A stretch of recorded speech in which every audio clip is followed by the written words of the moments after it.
saya Rizky Aulia Limuddin dengan NIM 2204045020013 kelas A, jurusan Psikologi Pendidikan dan Bimbingan, Program Studi Bimbingan dan Konseling, Universitas Negeri Makassar, tahun 2022.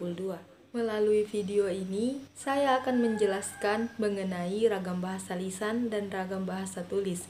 Ragam bahasa adalah variasi bahasa menurut pemakaian yang berbeda menurut topik yang dibicarakan, menurut hubungan pembicara, lawan bicara, dan orang-orang yang diajak berbicara, serta menurut medium pembicaraan.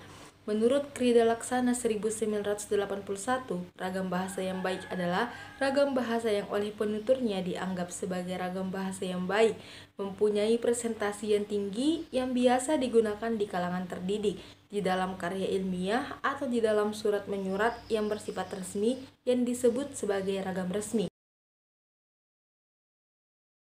Ragam bahasa lisan adalah bahan yang dihasilkan alat ucap dengan fonem sebagai unsur dasar.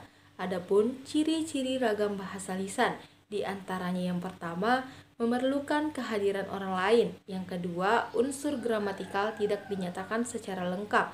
Yang ketiga, terikat ruang dan waktu. Dan yang terakhir, dipengaruhi oleh tinggi rendahnya suara. Adapun kelebihannya, yang pertama, dapat disesuaikan dengan situasi. Yang kedua, faktor efisiensi. Yang ketiga, faktor kejelasan, karena pembicara menambahkan unsur lain berupa tekan dan gerak anggota badan agar pendengar mengerti apa yang dikatakan seperti situasi, mimik, dan gerak-gerak pembicara. Yang keempat, faktor kecepatan. Pembicara segera melihat reaksi pendengar terhadap apa yang dibicarakannya. Dan yang terakhir, lebih bebas bentuknya karena faktor situasi yang memperjelas pengertian bahasa yang dituturkan oleh penutur. Adapun kelemahan ragam bahasa lisan, yaitu yang pertama, bahasa lisan berisi beberapa kalimat yang tidak lengkap, bahkan terdapat frase-frase sederhana. Yang kedua, penutur sering mengulangi beberapa kalimat.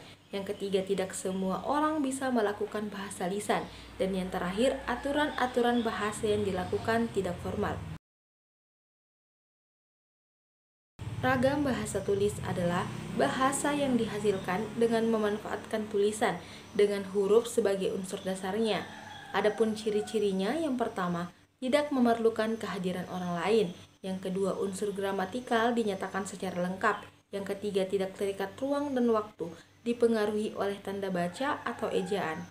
Adapun kelebihan ragam bahasa tulis, yaitu yang pertama, informasi yang disajikan bisa dipilih untuk dikemas sebagai media atau materi yang menarik dan menyenangkan, serta umumnya memiliki kedekatan budaya dengan kehidupan masyarakat. Kedua, sebagai sarana memperkaya kosakata dapat digunakan untuk menyampaikan maksud, membeberkan informasi, atau mengungkap unsur-unsur emosi sehingga mampu menambah wawasan pembaca.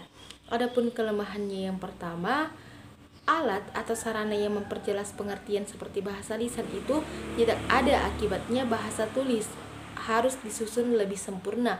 Yang kedua, tidak mampu menyajikan berita secara lugas, jernih, dan jujur jika harus mengikuti kaidah-kaidah bahasa yang dianggap cenderung miskin daya pikat dan nilai jual. Yang ketiga, yang tidak ada dalam bahasa tulis tidak dapat diperjelas atau ditolong. Oleh karena itu, dalam bahasa tulisan diperlukan kesekaman yang lebih besar.